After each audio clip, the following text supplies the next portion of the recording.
tiro, liro, liro, tiro, lo tiro, liro, la. Tiro, lo tiro, liro, liro, tiro. Hey there, it's Peter from the Universal Dork blog, now a YouTube channel. I just wanted to come on here today and talk a little bit about a pretty cool Mexican horror film from 1989 called TRAMPA INFERNAL. Got the VHS here. It's a pretty nasty little nugget, and it's one of those movies that I'm actually quite surprised has not gotten more attention, especially recently since Vinegar Syndrome has really done an amazing job releasing some cool 80s Mexican horror. We had a great release of Cemetery of Terror from 1985, which is an absolute blast. We had Don't Panic from 1987, Grave Robbers from 1989, which is an awesome. All three of those are great. Great trilogy of films by Ruben Galindo Jr. Trampa Infernal, though, is a movie by Pedro Galindo III. We've got a pretty interesting slasher film here. It's sort of an action horror hybrid. It has a very simple plot, which actually, I might even call it a bit flimsy. We've got our star here, Pedro Fernandez, who is also known as Pedrito Fernandez. He is actually a Mexican pop star. He started around, I think when he was 7 years old. He started his music career. There's some great videos online you can see of him. But this is him in 1989. He actually, interestingly, he starred in some other pretty cool Mexican horror films.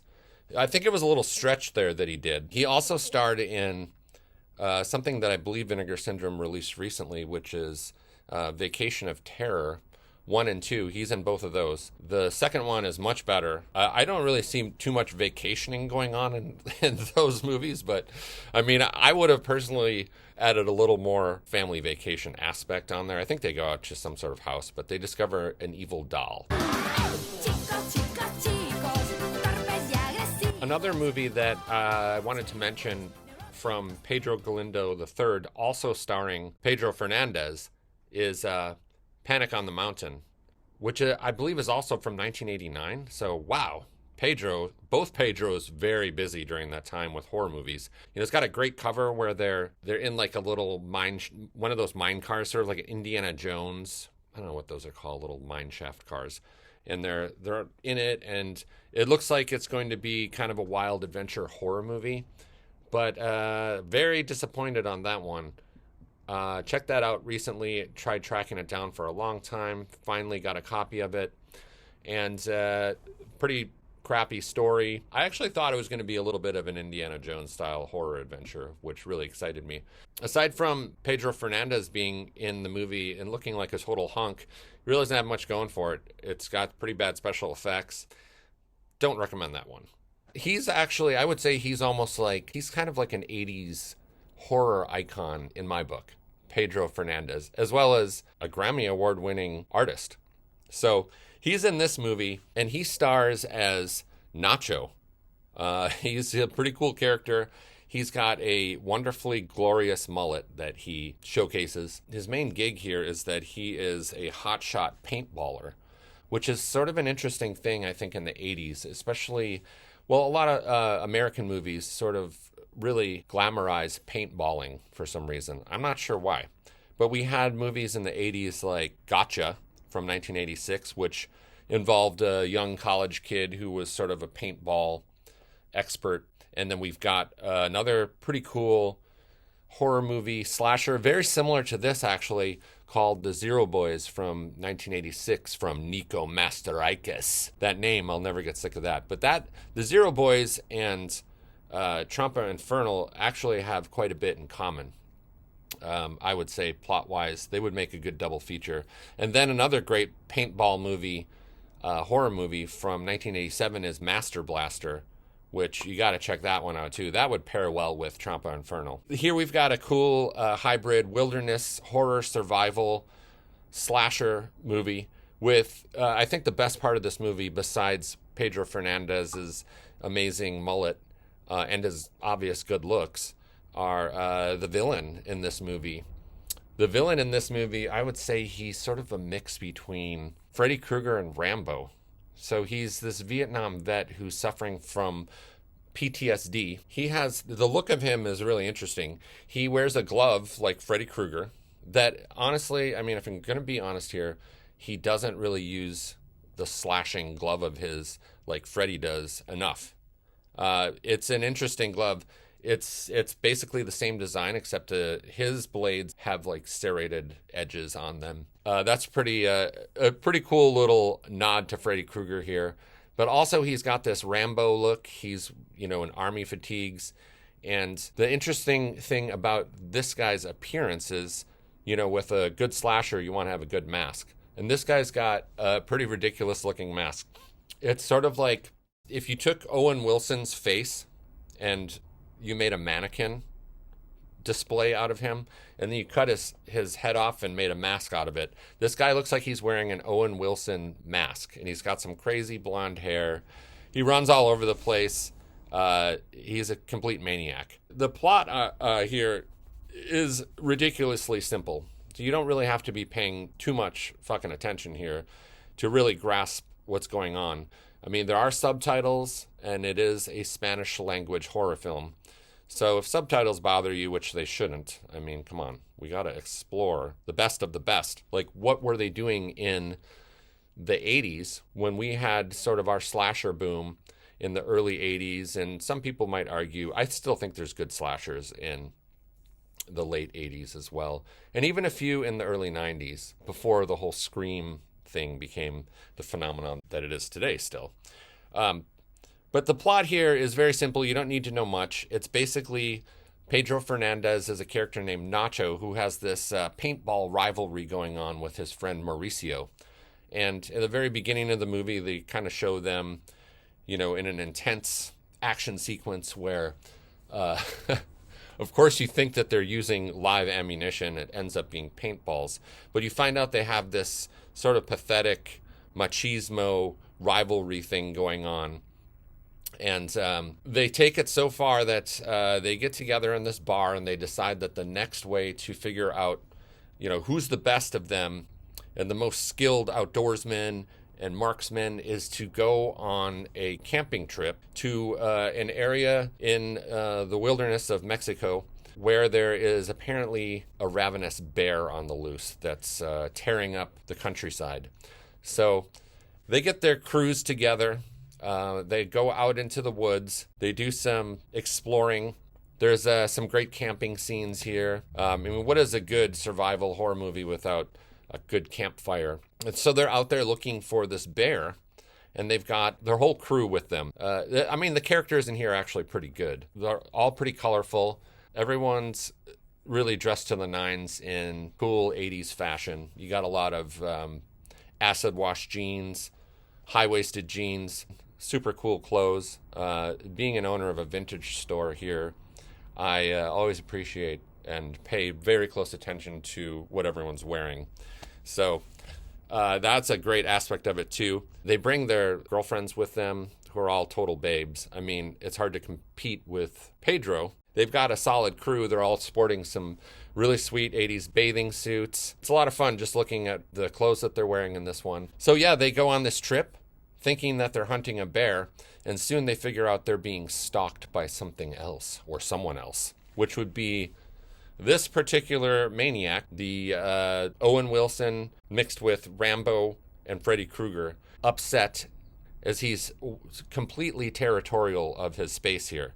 They were told early on by this an old man, sort of the trope of the story of the woods, where we've got this tale of an American war veteran who still believed, sort of like Rambo at the end of First Blood, believes that he's still fighting a war. And he's roaming around in the area.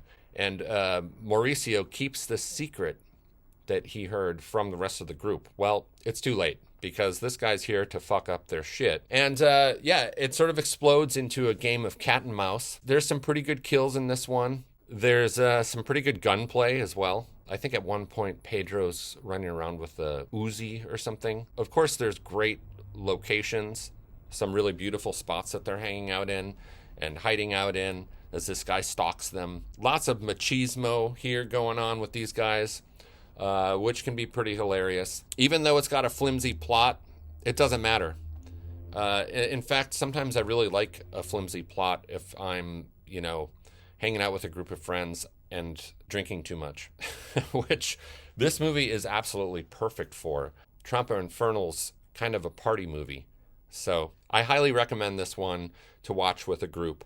And it's about 75 minutes long, which is really short, moves at a fast pace. You've got plenty of explosions here as well. Like I said, the killer, evil Owen Wilson, Rambo, Freddy Krueger mashup guy, I wish he used his claws, his Freddy Krueger glove, a little bit more. But he does use, primarily he uses guns, and he's got a bow and arrow that he uses to stalk people. This is a fun movie. It really does deserve to be talked about. I mean, I don't even think that this one's really talked about at all. But discovering new 80's films, which is my favorite era of horror, is the 80's. I think it's hands down the best. Figuring out what they were doing in other countries is really interesting to me, because you can find some of your new favorite movies and slasher villains, like this guy in this movie. Quite a guy. So I highly recommend this. I think that this movie would be really cool if it was, say, paired up with something like The Final Terror. I think that's, I don't know if that's an 82, 83, but it's a similar style horror film with a group of people out in the woods fighting against some unseen force or creature. I'm not going to spoil anything with Final Terror. Daryl Hannah's in it, of course. One of her earliest roles. Maybe it could be her first. I don't think it's her first. But it also stars Rachel Ward, who was pretty popular in some of the horror genre movies from around that time. And one of my favorite Australian horror action thrillers, Fortress. If you've not seen Fortress, you have got to track down Fortress with Rachel Ward. You could also pair this one up with, say, another movie very similar would be 1981 Madman, with the iconic Madman Mars. That would be a great one to watch as a double feature, or Survival Quest from 1989 from Don Coscarelli with Lance Hendrickson. Such a good movie as well. Those would be great to pair up with this if you didn't want to have two movies with subtitles. Lastly, I think that this is proof that there's really some great gems from the 80's in Mexico. There's so many movies. I went on Letterboxd and just even looked at some of Pedro Galindo III's movies that he's directed, and I can already tell there's a few gems in there that I've never seen. So a couple that I saw that looked very promising from this director. Theater of Horror from 1991. I don't know if anyone's seen that one. Let me know in the comments if you have. That one looks great. Death of the Jackal from 1984 by Pedro Galindo III looks rad. Massacre in Rio Grande from 1984. Pretty busy in 84. And another one from 84, Siete en la Mira, 7 in Sight. This one looks like it's got punk bikers terrorizing people in Mexico. Got to see that, and apparently that has a sequel as well. I don't know. I think that you can't go wrong with Trampa Infernal, and I want, on this channel, I want to be here, not talking about all of the latest Marvel movies and all of that shit. I want to talk about cool movies with a lot of heart that you might have missed out on, and hopefully this will lead me to discover new movies from you guys or anyone who's listening as well, because that's sort of my mission here at Universal Dork, and that's been my mission for the last 15 years, is discovering sweet little gems like Trampa Infernal to bring out of the vault. And this coming straight from Mexico, gotta love it. Highly recommend tracking this down. The good thing, I don't think that it's streaming anywhere online, but it looks like someone has uploaded the full movie on YouTube. So you can check that one out on YouTube, I believe, right now for free. And there are some bootleg DVDs out there as well that might be worth hunting down. But an original VHS copy of this is incredibly hard to find and probably going to cost you a pretty penny. So check that out. I hope you give this one a chance if you're looking for cool cult movies like I am that, slipped under the radar, especially from the 80s and early 90s. Yeah, banger.